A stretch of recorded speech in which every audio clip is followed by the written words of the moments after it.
はい、皆さん、こんにちは。はるきです。ဒီဗီဒီယိုထဲမှာ die issue ရဲ့ is ကမဲ့ငါးရက်မြောက်နေ့ကိုတွားကြရအောင်ပေါ့နော်။ကဲဆိုရင်ဘာလို့လုံးလဲပေါ့နော် is ကမဲ့ဆိုရင်ငါးရက်မြောက်နေ့လေးကိုရောက်လာပြီပေါ့နော်။ဒါဆိုပထမဆုံး問題6時1問題ကိုကြည့်အောင်နော်။何々の歌を歌いましょう。ဒါဒီခန်းကြီးလေးကဘာလဲဆိုတော့歌ဆိုရယ်တခြင်းဆိုရယ်ခန်းကြီးဒီဟာ歌うပေါ့နော်။တနည်းအားဖြင့်歌います။တခြင်းဆိုသည်ဆိုရယ်ခန်းကြီးပေါ့နော်။ဒါဆိုတော့ကိုလိုက်ရဲ့တခြင်းကိုဆိုကြရအောင်ဒါဆိုတော့သူပေးထားတာက英語映画英語映画はいနော်သူနံပါတ်3နဲ့လေးမှာလေရေးမယ်ဆိုရင် AE go AE ကဒါပေမဲ့ invite တို့ကဆချင်းတင်ရပါဘောเนาะ A လိုက်ရင်တော့မှာ A သို့မဟုတ် E လိုက်ရင်အတန်ရှည်ဆွဲမယ်ဒါကြောင့်မလို့ AE go လို့မပြောဘဲနဲ့ A go အတန်ရှည်ဆွဲမယ်ပေါ့เนาะ A go တခုဒီမှာလဲ A ကเนาะ AE ကလို့မဟုတ်ဘဲနဲ့ A ကဟုတ်တယ်เนาะအတန်ရှည်ဆွဲမယ်ဒါဆိုတော့ဒီခန်းကြီးလေးကဘာဖြစ်မလဲဒါဆိုဘာသချင်းလဲဆိုတော့အပြင်မှန်က英語の歌を歌いましょう英語အင်္ဂလိပ်စာပေါ့နော်တနည်းအားဖြင့်အင်္ဂလိပ်သချင်းပေါ့နော်はいအပြင်မှန်နံပါတ်3ဖြစ်ပါတယ်ဒါဆိုရင်62ကိုတွားကြည့်အောင်このベッドは何々一人で動かせないဒီကနေကလည်းခွက်လက်တယောက်တည်းရွှေ့လို့မရအောင်ရွေ့လို့မရအောင်ဟုတ်နော်ဒါဆိုတော့ဒီကနေကြီးကဘာဖြစ်နေလို့တယောက်တည်းနဲ့မလို့မရအောင်လို့ရွှေ့လို့မရအောင်လဲ熱くて、重くて、多くて、硬くて。じゃあ、どっちですかဒီကရင်ကလေးတဲ့လေးတဲ့အတွက်ကြောင့်လေး多ဆိုတဲ့ဟာကိုဂျပန်လိုပြောမယ်ဆိုရင် 重いနံပါတ်2ပေါ့နော်重くてနော်ဒီကရင်ကလေးလို့တယောက်တည်းမရွှေ့နိုင်ဘူးမတင်နိုင်ဘူးပေါ့နော်重い重くてကဲဒါဆိုရင်631年前はひらがなも何々が今は漢字もだいぶわかりますလောခဲ့တဲ့တစ်နှစ်ကတဲ့1年前ဆိုတာပေါ့နော်လောခဲ့တဲ့တစ်နှစ်ပေါ့တစ်နှစ်မတိုင်ခင်ဆိုတာတနည်းအားဖြင့်ဘာသာပြန်မယ်ဆိုရင်လောခဲ့တဲ့တစ်နှစ်ကဟီလာကနာထောင်ကွက်လက်ပေမဲ့အင်မာဝါအခုကတော့ခန်းကြီးမို့ခန်းကြီးတောင်ဒိုင်းဘူးဝကလီမာတော်တော်လေးကိုနားလည်ပါပြီဒါဆိုလောခဲ့တဲ့တစ်နှစ်ကဟီလာကနာထောင်ကွက်လက်ပေမဲ့ခန်းကြီးကတော့အခုတော်တော်လေးကိုနားလည်လာပြီပေါ့နော်ဒါဆိုတော့読めませんでした。読みませんでした。読んでいませんでした。読まなかったです。はい。どっちですか？ 1、2、3、4。ဒီ1、2、3、4လေဂျပန်လိုဘာပြောလဲဆိုတော့လေစန်တာခုရှိလို့ပြောနော်စန်တာခုရှိဒီမှာရေးပြပါမယ်နော်ဂျပန်လိုလည်းမှတ်ထားပါနော်စန်တာခုရှိလေးခုထဲကတစ်ခုကြီးပေါ့နော်စန်တာခုရှိပေါ့နော်ရွေးချယ်စရာကိုပြောချင်တာနော်စန်တာခုရှိခန်းကြီးလို့ပြောမယ်ဆိုရင်ခန်းကြီးလို့ရေးမယ်ဆိုရင်ဒီလိုရေးတာပေါ့နော်စန်တာခုရှိရွေးချယ်စရာ၄မျိုးထဲကနေတစ်ခုကိုပြောမယ်ဆိုရင်ဘယ်စန်တာခုရှိကိုရွေးမလဲနံပါတ်အပြင်မှာကနံပါတ်1ပေါ့နော်読めませんでしたလောခဲ့တဲ့တစ်နှစ်ကမဖတ်နိုင်ဘူးပေါ့နော်ဟီလာကနာတောင်မဖတ်နိုင်ခဲ့ပေမဲ့ဖောင်ကဘာဖောင်တော့ထားတော့ယုံမဲမတ်ကခနုခဲဆိုရယ်လုံနိုင်တယ်ဆိုရယ်ဖောင်ပေါ့နော်ခနုခဲကိုတော့ထားနော်နော်ယုံမိမဆန်ဒက်စတာနော်အဲ့လိုမတော့ဘူးနော်မဖတ်ခဲ့ဘူးဘုံမဖတ်ခဲ့တယ်မဖတ်ခဲ့ဘူးလို့အဲ့လိုမျိုးတော့လို့မရအောင်နော်မဖတ်နိုင်ခဲ့ပေမဲ့အခုကတော့သူတော်တော်လေးကိုခန်းကြီးတွေနားလည်သွားပြီပေါ့နော်ကဲဆိုအဖြေလေးကိုကြည့်အောင်ပထမဆုံးအနေနဲ့ ego ဆိုရဲခန်းကြီးပေါ့နော်ဒီ ego အင်္ဂလိပ်စာနောက်ခုတလုံးတည်းဆိုရင်ဥတဆိုရဲတခြင်းဗအနေနဲ့ပြောမယ်ဆိုရင်ဥတဥတခြင်းဆိုသည်သူမအဲနဲ့ပါလိုက်မယ်ဆိုရင်အဲနဲ့မဟုတ်ပါဘူးဒီမှာခါရှုပေါ့နော်တဲနဲ့ပါလိုက်မယ်ဆိုရင်ခါရှုဆိုတာအဆိုတော်ပေါ့နော်နောက်တစ်ခုက omoyi ဆိုရယ်လေးတော်ဆိုရယ် subject ဘက်ကခါလူကြီးဆိုရယ်ပေါ့ပါတော့ခါတာကြီးဆိုရယ်မာကျော်တော်ရဲ့သူ့ရဲ့ subject ဘက်ကယာဝလာကိုက်ဆိုတာကြော့ပြောင်းတော့ဟဲ့ရမလား omoyi လေးတော်သူ့ရဲ့ subject ဘက်ကခါလူကြီးခါတာကြီးမာကျော်တော်ရဲ့ subject ဘက်ကယာဝလာကိုက်ဟဲ့ကဲနောက်တစ်ခုကဒီမှာပေါ့နော်လာလေလူဆိုရယ် grammar လေးတနည်းအားဖြင့် dictionary file ခိုတိုကတက်ခီလို့လုံးနိုင်သည်ဆိုတဲ့ပဲဂျပန်လိုလည်းမှတ်ထားအောင်ခနိုခဲလို့ပြောနော်ခနိုခဲသူ့ရဲ့ file က dekhi လို့ file တနည်းအားဖြင့်ခနိုခဲရမလားနော်ဟိုအရှိမဗီဒီယိုလေးမှာလည်းဟိုအရှိ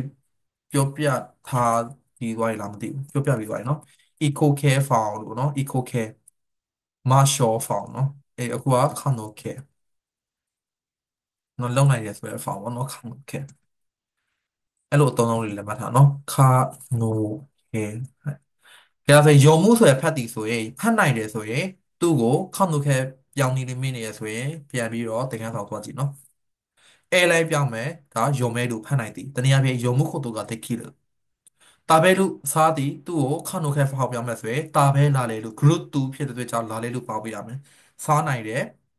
တနည်းအားဖြင့်တာဘဲလူခုတ်တို့ကတိတ်ခိလို့အာဟုတွေ့သည်တနည်းအားဖြင့်အာရလို့တွေ့နိုင်တယ်ပေါ့နော်အာဟုခုတ်တို့ကတိတ်ခိလို့ဟဲ့ကြရဆိုရင်ဒီဟာလေးရမယ်နော်大きいから繁忙に来てくださいကြီးတဲ့အတွက်ကြောင့်လေတဝက်ပေါ့နော်ဟမ်ဘောဆိုတော့တဝက်ခိတဲ့ခုဒါဆိုင်လေးဖြတ်ပါတယ်ဒါဆိုတော့ခီလီမာဆိုရဲလေးဖြတ်တီဆိုရဲခန်းကြီးကဘယ်ဟာဖြစ်မလဲအချီနီဆန်ယောအဖြစ်မှန်ကနံပါတ်3ဖြစ်ပါတယ်ခီလိုပေါ့နော်ဒါဆိုကျန်တဲ့ခန်းကြီးလေးအနောက်မှာပြန်ရှင်းပြပေးမယ်နော်အဖြစ်မှန်အခုလက်ရှိကနံပါတ်3ကဲ次新しい仕事はどうですかအလုပ်အသစ်ကဘယ်လိုလဲあんまりဆိုတာတနည်းအားအんまりနဲ့တူတူပဲเนาะあんまりတိတ်ပြီးတော့忙ないんです忙しいんですゆっくりなんです面白くないですどっちですかあんまりရဲ့နောက်မှာအငင်းလိုက်မယ်ပေါ့เนาะအငင်းဆိုတာတနည်းအားဖြင့်အနုတ္တဘောဆောင်တဲ့အဓိပ္ပာယ်ပေါ့เนาะဒီမှာ isogu ဆိုရယ် less လို့လုပ်ပြီးဆိုရင်ဒီမှာ isoga နိုင်တယ်less လို့မလုပ်ဘူးလေちょっとおかしいな。うん。忙しいんです。အလုပ်ရှုပ်တယ်။တိတ်ပြီးတော့အလုပ်ရှုပ်တယ်။နော်။အလုပ်မရှုပ်ဘူးလို့အဲ့လိုပဲဖြစ်အောင်။နော်။ဒီမှာゆっくりなんです。ゆっくりဆိုတာဖြည်းဖြည်းပေါ့နော်။နည်းနည်း။နော်ဒီမှာ面白くないです。တိတ်ပြီးတော့စိတ်ဝင်စားဖို့မကောင်းဘူး။ဟုတ်တယ်နော်။ဒါဆိုအဖြစ်မှန်ကနံပါတ်4ဖြစ်ပါတယ်။もしもし、何々オンですかhello ကောင်းကောင်းကိုလက်လို့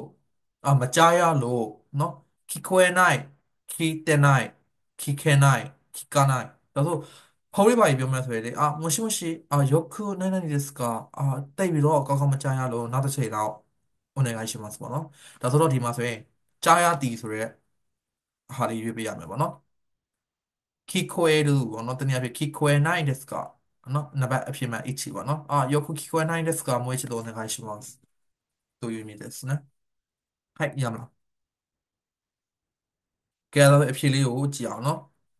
ပထမဆုံးကနက大学တနည်းအားဖြင့်大きいဆိုရဲကြီးမားသောဆိုရဲခန်းကြီးကိုမှတ်မယ်သူကမနာဘူးဆိုရဲတင်ယူတီဆိုရဲခန်းကြီးနဲ့ပါလိုက်မယ်ဆိုရင်ဒါဆိုနေရာအကြီးမှာတင်ယူနိုင်တဲ့ဟာကတက္ကသိုလ်ဟုတ်တယ်မလားဒါကြောင့်မို့大学ဆိုရဲတက္ကသိုလ်ပြောတိုင်းဟန်နာမှာပါတယ်ဒါပေါ့နော်တိုင်းဟန်နာပင်ပန်းတော့ပေါ့နော်နောက်ဒီခန်းကြီးလေးကဘာလဲဆိုတော့ handball ဆိုရယ်ခုနပြောရဲတဝက်ပေါ့နော်ဒါမှ goji hand မှာပါတဲ့ဟာလေးပေါ့နော်ဟို9နာရီခွဲဆိုရင် goji hand 1နာရီခွဲဆိုရင် ichiji hand အဲ့မှာလည်းတဝက်ပေါ့နော်နောက်ကရှင်းဆက်စနနော်ဒီအရှိက oya ဆိုရယ် โอยะဆိုရယ်မိဘတွေပေါ့နော်ဒါရှင်းဆက်စနဆိုတာကကျင်နာတော့တိုင်းဆက်စနဆိုတာက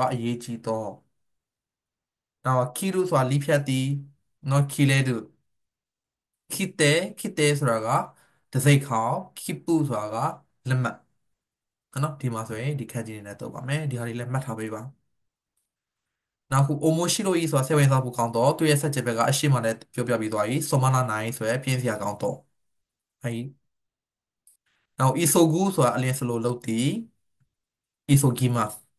ပြီးတော့ isogashi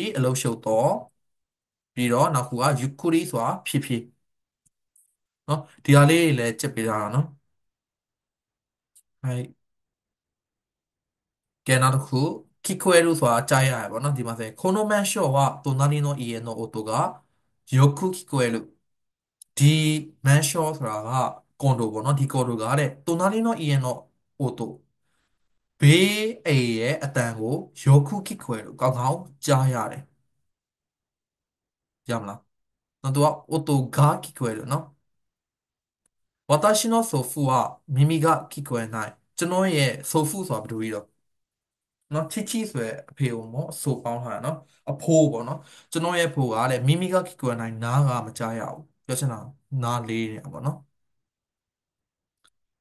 けらそれ聞けるこの携帯電話はラジオも聞けますဒီလက်ကင်ဖုန်းကလည်းရေဒီယိုလည်းပဲ ခိခဲမတ်နားထောင်နိုင်ပါတယ်ခုနပြောတဲ့ found เนาะမတ်မီလာဘာ found တော့ခုနပဲပြောလိုက်တယ်เนาะခါနိုခဲเนาะမိသွားပြီလားမိလောက်ပြီထင်ပါတယ်เนาะတကယ်ပဲခိခုဆိုရင်နားထောင်တီးပေါ့เนาะခိခုကမှသူ့ကို airline ပြောင်းမယ်ခိခဲတို့နားထောင်နိုင်တယ်ပေါ့ကြားနိုင်တယ်ပေါ့เนาะကဲဒါဆိုဒီဟာလေးရလောက်ပြီထင်ပါတယ်เนาะဘာကြီးထင်မဲ့ထင်တာပဲเนาะရတော့ပြီဟုတ်တော့ရတယ်女の人は何々な歌手です。はい、ဒီခန်းကြီးလဲခုနကပြောပြီးသွားပြီ歌手ဆိုရယ်အဆိုတော်ဒီအမျိုးသမီးကလည်းကွက်လက်ဖြစ်တဲ့အဆိုတော်ဖြစ်ပါတယ်တဲ့ဒါဆိုဒီခန်းကြီးကဘာကြီးတော့နော်ဒီခန်းကြီးကိုရှင်းပြရမယ်ဆိုရင်ဒီအရှိယခန်းကြီးကအာရုရှိတီဆိုတဲ့ခန်းကြီးပေါ့နော်အာဒီမာဆိုတဲ့အာရုအာဒီမတ်အနောက်ကခန်းကြီးကနဆိုတာကနာမအေဆိုတဲ့နာမည်ပေါ့နော်ဒါဆိုနာမည်ရှိရဆိုတာတနည်းအားဖြင့်နာမည်ကြီးရပြောချင်တာယူမဲဆိုတဲ့ခန်းကြီးပေါ့နော်အဖြစ်မှန်ကနံပါတ်2ဖြစ်ပါတယ်နော်ဒီအမျိုးသမီးကယူမဲနာခါရှုတဲ့နာမည်ကြီးတဲ့အဆိုတော်ဖြစ်ပါတယ်တတော်ရပါဥပမာအနေနဲ့ပြောမှဆိုရင်ဘယ်လိုတော့အမျိုးသမီးနာမည်ကြီးတဲ့အဆိုတော်ဖြူဖြူကျော်သိန်းဖြူဖြူကျော်သိန်းဟောအခုတော့ကောင်းထဲရောက်လာတယ်နော်တယောက်ပေါ့နော်ဖြူဖြူကျော်သိန်းတော့နောက်ကဘယ်လိုရှိအောင်လဲမသိတော့ဘူးကြတော့ဆိုရင်တော့ခုကြည့်အောင်荷物をたくさん持って傘をないないのは大変だအထုပ်ပိုးတွေကိုအများကြီး持ってတည်ပြီးတော့傘をထီးကိုကွက်လက်တာကတော့တိုင်းဟန်တာထီးကိုဘာလို့မလဲအထုပ်အများကြီးတည်ပြီးတော့ထီးကိုဆောင်းမယ်ဟိုထီးဆောင်းတယ်ဆိုတာကဘယ်လိုပြောရလဲ開ける、刺す、つける、吐く。ထီဆောင်ဒီခါဆာကိုဆတ်စုနဲ့တော့ပါမယ်ဆတ်စုနော်နံပါတ်2အကယ်လို့မသိဘူးဆိုရင်မှတ်ထားပါခါဆာကိုဆတ်စု田中さんも中村さんも来ていましたよ。あ、田中さんよ、中村さんよ、လာခဲ့ပါတယ်နော်လာပေးခဲ့တယ်နော်လာပေးခဲ့တယ်ပေါ့နော်လာခဲ့ပါတယ်私もみんなにငါလည်းပဲအားလုံးကိုကွက်လက်ですနိုင်နိုင်です会えなかった。会いたかった。会いたいでした。会いたくなった。どっちですかうまそうやわな。မနေ့ကပါတီပွဲကိုပေါ့နော်တနခါဆိုင်ရောနကမူရာဆိုင်ရောလာခဲ့ရပါတော့ဘီဆန်ကပြန်ပြောငါလည်းပဲအားလုံးကိုဘယ်လိုမလဲတွေးချင်ခဲ့တာပေါ့ဒါပေမဲ့အရေးကြီးကိစ္စရှိလို့မလာနိုင်တာအဲ့လိုပေါ့နော်အကုန်လုံးတွေးချင်ခဲ့တယ်ဒါဆိုတော့အဖြေမှန်ကဒုချီအားလုံးကိုတွေးချင်ခဲ့တယ်ဆိုတော့တနည်းအားဖြင့် I must ကိုတွေးချင်တော့ဆိုရင် I time ခဲ့တယ်ဆိုတဲ့ကြာ I တာခတာတဲ့ပေါ့နော်နံပါတ်2ဖြစ်ပါတယ်ရလားပြန်ပြောမယ်နော် I must ဆိုတာတွေးချင်တယ်ဆိုတော့ I တိုင်းဟုတ်တယ်မလားအဲ့တော့မှတွေးချင်ခဲ့တယ်ဆိုတော့ E ကိုဖြုတ်ခတာပေါ့နော် I တာခတာတဲ့အကုန်လုံးကိုငါလည်းပဲအကုန်လုံးတွေးချင်ခဲ့တာဒါပေမဲ့အရေးကြီးကိစ္စရှိလို့မလာနိုင်ခဲ့ဘူးအဲ့လိုပုံစံလေးပေါ့နော်ကဲအဖြေလေးကိုကြောင်ဂျော်ဆဲဆိုတဲ့ခန်းကြီးလေးပေါ့နော်အော်နာဆိုတဲ့ဟာလေးဂျော်ဆဲဆိုတာမျိုးသမီးခါနိုဂျော်ဆိုတာကသူမတနည်းအားဖြင့်ကိုယ့်ရဲ့ကောင်မလေးနည်းမျိုးပြောလို့ရတယ်နော်တလုံးတည်းဆိုရင်အော်နာဆိုရဲ့မိန်းမအော်နာနိုကိုမိန်းကလေးယူမဲနာဆိုတဲ့နာမည်ကြီးတော့ပြီးတော့နာမရဲဆိုတဲ့နာမည်ပေါ့နော်ဒီခန်းကြီးလေးကိုလည်းအကောင်လုံးမှတ်ထားပေးပါအဲ့အခုဒီနေ့ကဘယ်နှစ်ရက်မြောက်လဲဆို9ရက်မြောက်နေနော်ခဏရက်မြောက်နေကြရဲဝစီတက်စတိုကိုလုပ်ပေးပါမယ်ဟာနော်ဗီဒီယိုတော့မတင်ဘူးပေါ့နော်အဲ့ခဏရက်မြောက်နေ့ကဘယ်လိုလာမလဲဆိုတော့ဒီလိုမျိုးတော့မဟုတ်ဘူးเนาะခရင်မြောက်နေကြရင် तू ကမေကိုကြီးပဲမေးမှာအဲ့ဒီခရင်မြောက်နေမှာပါတဲ့မေကိုကြီးကောလို့ကဒီနက်က一日目ကနေပြီးတော့イスカじゃない6日目6ရက်မြောက်နေ့ထိပေါ့နော်တရက်မြောက်နေ့ကနေပြီးတော့6ရက်မြောက်နေ့ထိတင်ခဲ့တဲ့ဟာတွေကိုပဲ तू ကပြန်မေးတာပေါ့နော်အဲ့ဒီခရင်မြောက်နေ့ကဒါကြောင့်မလို့ခရင်မြောက်နေ့မှာရှိဗီဒီယိုမတင်မဲ့နဲ့အဲ့ဒီ Google Form ဖြစ်ပေါ့နော် လက်လေးချပေးထားမယ်အဲ့မှာဝင်ပြီးတော့ဖြည့်ပြီးတော့အမှတ်ချက်ချင်းတည်ရเนาะအဲ့ဒီ Google Form မှာကိုရွေးတဲ့အမှတ်ဘယ်လိုမှနံပါတ်ပေါ့เนาะဥပမာဆိုရင်1နဲ့3တွေစမ်းသပ်ခုရှိ4ခုဆိုရင်4ခုထဲမှာအဖြေအားပါတယ်အဲ့ဒါလေးကို Google Form မှာဖြည့်ပြီးတော့ဝါရှိစီကိုပို့ပေးပါ အဲ့ဒီ Google Form ကို3 ရက်လွယ်เนาะဒီတိုင်းပဲလက်လေးထဲဝင်ပြရတယ်အဲ့ဒီအဖြေလေးကိုပဲရွေးပေးပေါ့နော်ပြီးတော့အမှတ်ကိုတစ်ချင်းနှိပ်လိုက်ပေါ့နော်အဖြေမှန်ဆိုရင်သူက10ခုမှ10ခုမှန်ရင်ဘယ်နှမှန်ရလဲပေါ်လာနိုင်မှာပေါ့နော်ရမလားနော်ဒါဆိုတော့ခဏများနေကြရင်ဝါရှိဗီဒီယိုမတင်ဘူး Samuel လိုမျိုး test တို့ပေါ့နော် test တို့ Samuel လေးလောက်ပါမယ်တော့ကြိုက်တဲ့ချိန်ဝင်ဖြေလို့ရနော်ဟဲ့ကြရစနောက်ခုတော့ကြောင်စဆုဆိုတဲ့ဟာလေးပေါ့နော်ခါဆာကိုစဆုထီဆောင်းတီဟာကူဆိုတာလေခန္ဓာကိုယ်အောက်ပိုင်းကဝေါစင်တီဆိုတဲ့ဟာပေါ့နော်ဖနက်စီးတာတော့ပြီးတော့ဘောင်းဘီဝေါ်တာတော့ခန္ဓာကိုယ်အောက်ပိုင်းဟိုမှာခုဆုဆိုတဲ့ဖနက်ခုဆုစတာဖနက်ရဲ့အောက်မှာဆိုရင်တနည်းအားဖြင့်ခြေအိတ်ကိုပြောချင်တာစကားတိုကစကတ်ပေါ့နော်အဲ့ဒီအစရှိတဲ့ဟာတွေခန္ဓာကိုယ်အောက်ပိုင်းကဟာတွေကိုဝေါစင်မယ်ဆိုရင်ဟာကူနဲ့တော့ပါပေါ့နော်မြန်မာမှာဆိုရင်လေဖနက်ကိုစီးရလို့ဘာသာပြန်ဟုတ်တယ်မလားနော်ဂျပန်မှာဆိုရင်ဖနက်စီးတာရောဘာဘီဝေါ်တာရောစကတ်ဝေါ်တာရောခြေအိတ်ဆိုတာအကောင်လုံးကဟာကူပဲ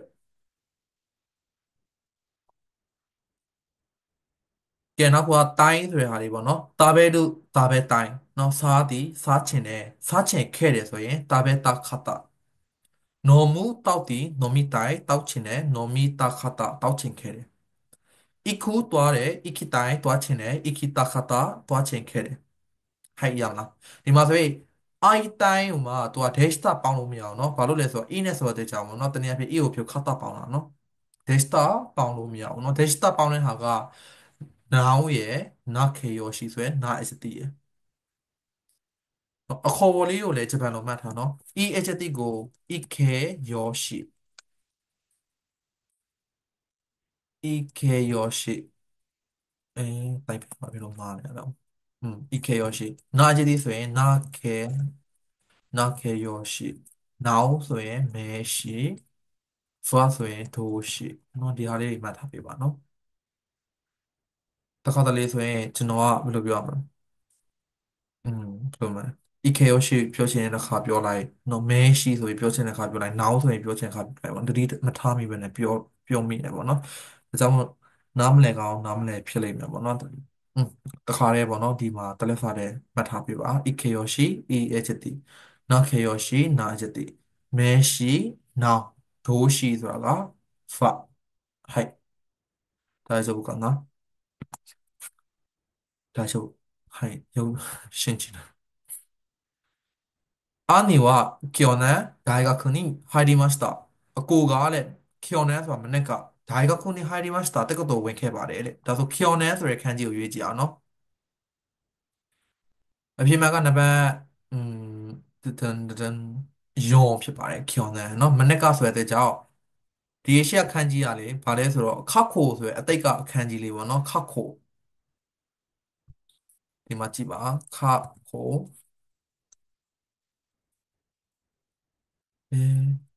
တိုက်ပင်ကဘာဖြစ်လို့လဲရပြီနော်ဒီမှာကြည့်လိုက်ခတ်ခိုဆိုတာလေကိုယ့်ရဲ့ပြစ္ဆုတ်ပံအနာဂတ်အတိတ်ဆိုတဲ့သုံးမျိုးရှင်းမလားဒါနော်ဒါကအတိတ်ကိုပြောတာနော်အာဒါဆိုတော့တိုရှိဆိုရယ်ခုနှစ်နဲ့ပတ်သက်မှဆိုရင်မနစ်ကဆိုရယ်နော်ကျော်နေကဲနောက်တစ်ခုနေစကနိုင်နေမှာしたかအဖျားကတဲ့နော်အဖျားကစာဂရိစာဂေအိုရီအိုချီတနည်းအားဖြင့်ဒီဟာတွေကတော့ကြာတီဆိုရယ်ခန်းကြီးဘယ်လိုမလဲအဓိပ္ပာယ်ပါဝင်တဲ့ဟာတွေပေါ့နော်ဒါဆိုအဖျားကြားတဲ့ဟာဆိုရင်ဘယ်အဓိပ္ပာယ်နဲ့သုံးလဲအိုရီလူကဆင်းတီဆိုတဲ့အဓိပ္ပာယ်အိုချီလူဆိုတာပြုတ်ကြသည်ဆိုတဲ့ဟာတွေပေါ့နော်ဟိုစာကားတို့နဲ့စာကဲနဲ့ဟိုစာကားလေးနဲ့စာကဲနဲ့သူကဂါဆိုရယ်ဂျီဒိုရှိကိုတိုးထားတဲ့ကြောင့်အပြင်မှာကနံပါတ်1ချီပေါ့နော်စာကားလေးနေစကစာကားလေးမစတာကအဖျားကြသွားပြီလားはいいいじゃんら大丈夫明日の夕方頃から雨が強くないのにでしょမနေ့ဖြန်ညနေပိုင်းကနေစပြီးတော့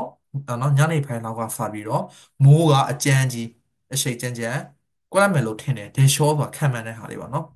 တိုးအုံမိုးနဲ့တူတူပဲနော်ရာသီဥတုခံမှန်းမယ်ဆိုရင်ဒေရှောအဲမိုးအကြမ်းကြီးရွာမယ်လို့ထင်တယ်ဒါဆိုတော့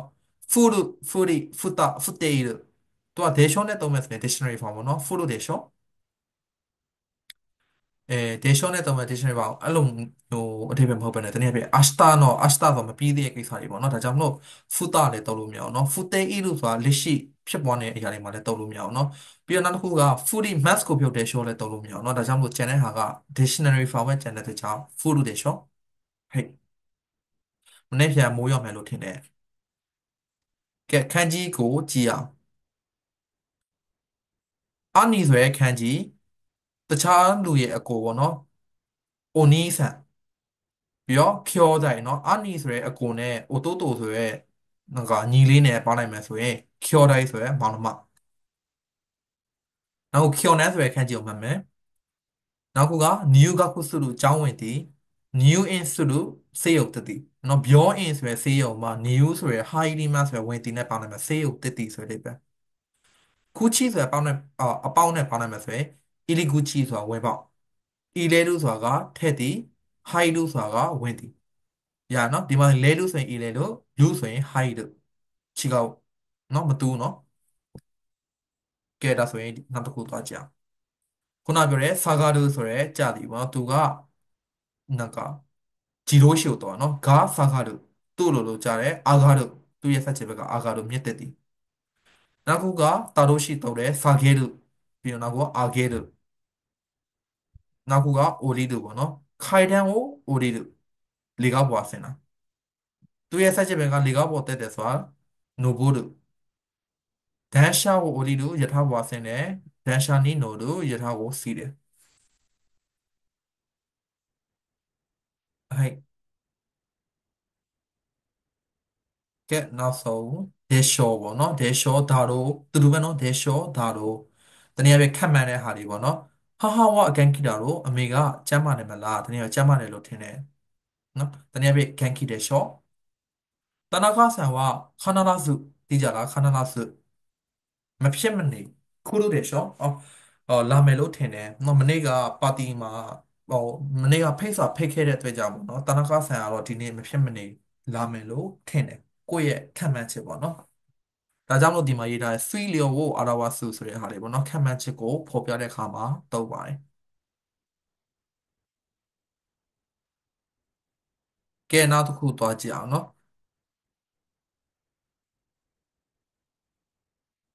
林のပေါ့နော်ဒီဟာလေးကဘာလဲဆိုတာက Hayashi ဆိုတဲ့တက်တော်ပေါ့နော်တော်ပေါ့နော်ဒီတော်အုပ်ရဲ့နက်ကဝအထဲကိုနိုင်နိုင်イキマセンကသွားကြမလားဘာလို့ပြီးတော့သွားကြမလားဒီမှာလမ်းလျှောက်တီဆိုတဲ့ခန်းကြီးလေးပေါ့နော် လမ်းလျှောက်တီဆိုတာကအာဒူခီမဆိုရယ်လမ်းလျှောက်တီဒါဆိုတော့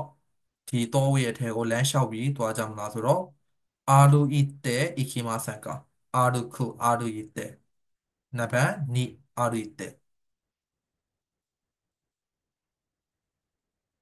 じゃあ、金瀬里。私は千年内々の真ん中で、ကျွန်တော်ကတဲ့3ယောက်ကွက်လက်ရဲ့အလေကဖြစ်ပါတယ်တဲ့ဒါဆိုတော့ညီအကို3ယောက်မောင်နှမ3ယောက်ရဲ့အလေကဆိုတဲ့ကြောင့်နော်ဆန်းနေခိုတို့မို့ဆန်းနေဖူဖူလင်မယား3ယောက်ဖြစ်သွားတယ်လင်မယား3ယောက်ရဲ့ no no 3人兄弟3人家族家族လည်းတော်လို့ရနော်ဒါပေမဲ့ကျွန်တော်ကအလဲရလို့ဆိုတနည်းပဲ兄弟ကအကိုအဆင်ပြေလိုက်မယ်နော်家族ကလေ私は3人家族ですတနည်းအားဖြင့်အဖေရဲ့အမေရဲ့ကိုရဲ့3ယောက်မိသားစု3ယောက်အဲ့လိုတွေပဲနော်အခုက3ယောက်ထဲကအလဲရလို့ဆိုတာတနည်းအားဖြင့်ညီကိုမောင်နှမ3ယောက်ထဲကကိုကအလဲရနော်ဟိုအကိုအကြီးတစ်ယောက်ရယ်ညီလေးတစ်ယောက်ရယ်အဲ့လိုပုံစံလေးပေါ့နော်ဒါကြောင့်မလို့အဖြစ်မှန်ကနံပါတ်3ပေါ့နော်私は歌がないのにカラオケに行きたくないကျွန်တော်ကလည်းတချင်းဆိုတာကွက်လက်ကာလာအိုကေကို行きたくないမသွားချင်ဘူးတချင်းဆိုတာဟက်တာဟက်တာဟက်တာဟက်တာအကောတော့ဟက်တာနော်ဒါဆိုညတ်တော့ကြောင့်ဟက်တာနာဆိုတဲ့အတွေ့အကြောင့်ဟက်တာနာကိုခါရနဲ့ပါမယ်ဆိုရင်ဟက်တာဒါခါရာနံပါတ်3ဘောနော်အဖြစ်မှန်ရမလားကျွန်တော်ကတချင်းဆိုတာညတ်တဲ့အတွက်ကြောင့်ကာလာအိုကေကိုမသွားချင်ဘူးစာရေးကောင်းကောင်းလိုက်လုပ်ပါမယ်ဟိုင် ကဲဒါဆိုရင် Hayashi ဆိုရဲတတော်ဆိုရဲခန်းကြီး Sanpo ဆိုလို့တနည်းအားဖြင့်အာရုခုတလုံးတည်းဆိုရင်အာရုခုဆိုရဲလမ်းလျှောက်သည်သူ့မှာဆန်းနဲ့ပါလိုက်မယ်ဆို Sanpo ဆိုလို့ဆိုတာလမ်းလျှောက်သည်ပေါ့နော်နောက်ခုကလျော်ကိုနော် iku ဆိုရဲသွားသည်ဆိုရဲခန်းကြီးလျော်တာပြီးဆိုရဲခီးနဲ့ပါလိုက်မယ်ဆိုရင်လျော်ကိုခီးသွားခြင်းတနည်းဥဆိုရင် okona ဥဆိုတာကျင်းပသည်ဆိုတဲ့ပဲနော် okona ဥじゃあ次兄弟ဆိုရင်မောင်နှမ家族ဆိုတာမိသားစုうちは4人家族でနော်ဒီလိုမျိုးကျွန်တော်တို့အိမ်ကတဲ့4人家族မိသားစုဝင်4ယောက်ပြောချင်တာသူ့ရဲ့ညီလေးဖြစ်ဖြစ်အကိုဖြစ်ဖြစ်ညီမလေးဖြစ်ဖြစ်တစ်ယောက်ရယ်ပြီးတော့အဖေအမေရယ်မိသားစုဝင်4ယောက်ပြောချင်တာဒီမှာသူကျေပြထားတာပေါ့နော်日本では何々人兄弟何々人家族という時に自分も入れて数えるဂျပန်မှာဆိုရင်လေဘယ်လိုမလဲဆန်နေကျော်တိုင်းလို့ဆန်နေခါစုခုလို့ပြောတဲ့အချိန်မှာပေါ့နော်ကိုယ်တိုင်လည်းပဲထည့်ပြီးတော့ရေးသွင်းပါတယ်လေဥပမာဆိုရင်အာမိသားစုဝင်ဘယ်နှစ်ယောက်လဲဆိုတာ၄ယောက်ဆိုတာတနည်းအားဖြင့်ကိုပါပါရပါတော့ကိုရဲ့အမေရဲ့အဖေရဲ့ညီမလေးရဲ့အာညီကောင်မတော်ကဘယ်နှစ်ယောက်လဲဆိုတာ2ယောက်ထဲဆိုတာကိုရဲ့ညီမလေးရဲ့အဲ့လိုပုံစံမျိုးနော်အော်မောင်နှမညီကောင်မတော်ကဘယ်နှစ်ယောက်ရှိလဲဆိုတာလေ2ယောက်ရှိတယ်အကိုတစ်ယောက်အမတစ်ယောက်ရှိတယ်ကိုမထည့်မိဘူးအဲ့လိုမဟုတ်ဘူးเนาะဂျပန်မှာဆိုရင်ကိုပါအပါဝယ်ပါထည့်ရပေးရမယ်ညီကောင်မတော်3ယောက်ရှိတယ်ကိုရဲ့အကိုရဲ့အမရဲ့အဲ့လိုပုံစံလေးเนาะကဲနောက်ခါလာဆိုတဲ့ဟာလေးပေါ့เนาะအကြောင်းပြချက်ကွက်လက်တော့ကြောင့်တကိုက်ခါလာခိုင်နိုင်ဖေးကြည့်တဲ့အတွက်ကြောင့်မဝင်နိုင်ဘူးဟဲ့ဒီဝါချင်မင်းမယ်ဒီဟာလေးကဘာဖာသုံးတာတော့ခုနပြောလိုက်တယ်ခိုင်နိုင်မဝင်နိုင်ဘူးခိုင် imas ဝယ်တီကိုမှဂျပန်လိုပြောမယ်ဆိုရင်ခန့်လို့ခဲတုံးတာเนาะ雨が降ったからမိုးရွာခဲ့တဲ့အတွက်ကြောင့်試合はできなかったပြိုင်ပွဲကမလုံးနိုင်ခဲ့ပါဘူးရမလားနော်ဟက်တာနာဖြစ်တဲ့အတွက်ကြောင့်ဓာတ်ထည့်ပေးရနော်ဟက်တာဒါခါရာဒါကြောင့်မလို့ဒီမှာကြောင်လေးကပြောထားတယ်ဟက်တာခါရာအီဝါနိုင်ဟက်တာခါရာဆိုလို့မပြောပါဘူးတတိထားပေးပါမယ်ဟိုက်ဒါဆိုရင်ဒီ9ရက်မြောက်နေ့လေးအစ်စကမယ်ပေါ့နော်9ရက်မြောက်နေ့လေးပြီးသွားပြီအာဒီမှာပြောတာကြံခဲ့တာဒီမှာ okay ရေးထားတယ်เนาะဒီမှာ heta na no de အဲ့လိုမျိုးလဲတောက်လို့ရเนาะသူက now ရဲ့ na ချက်တီကဒါခါလာဒါမှမဟုတ် na no de နှစ်မျိုးတောက်လို့ရတယ်ဒါဆိုရင်ခါလာနဲ့ no de နဲ့ info grammar မှာသင်ရလိမ့်မယ်အော်เนาะ info တော့ခါလာဆိုတဲ့ grammar သင်ရလိမ့်မယ် info ကြရင် no de ဆိုတဲ့ grammar သင်ရလိမ့်မယ်ဘာကွာလဲဆိုတော့ no de ကပို့ပြီးတော့ယဉ်ကျေးတဲ့အသုံးအနှုန်းတွေပေါ့เนาะ heta na no de ပို့ပြီးတော့ယဉ်ကျေးတယ်အဲ့ဒါဆိုရင်ရတော့ပြီထင်ပါတယ်အဲ့နော်အော်ဒီနေ့က9ရက်မြောက်နေ့ဆိုတဲ့အတွက်ကြောင့်အဆုံးထိပေါ့နော်ဝမ်းရှင်းတဲ့တူတူကျွန်တော်နဲ့တူတူစူးစမ်းပေးဖို့ဖိတ်ခေါ်ပါတယ်နော်ကိုကကိစ္စတစ်ခုကိုဆောက်လုပ်ပြီဆိုရင်အဆုံးထိလုပ်အောင်အဆုံးထိလုပ်နိုင်အောင်ပေါ့နော်อืมလုပ်နိုင်အောင်စူးစမ်းပေးပါပေါ့နော်အဆုံးထိလုပ်ရင်ပိုအဆင်ပြေဟုတ်တယ်မလားနော်ကျွန်တော်တို့လည်းအဆင်ပြေခေါင်းလို့လည်းအဆင်ပြေဟုတ်တယ်နော်အဲ့အခုကဘယ်နေနိုင်ဆိုတော့ညဖက်ပေါ့နော်ဒီဗီဒီယိုလေးအမှတ်တရဖြစ်သွားည7နာရီဖြစ်ပါတယ်じゃあだね、နောက်ဗီဒီယိုမှာထပ်တွေ့ပါမယ်。はい、お疲れ様です。バイバイ、皆さん。またね。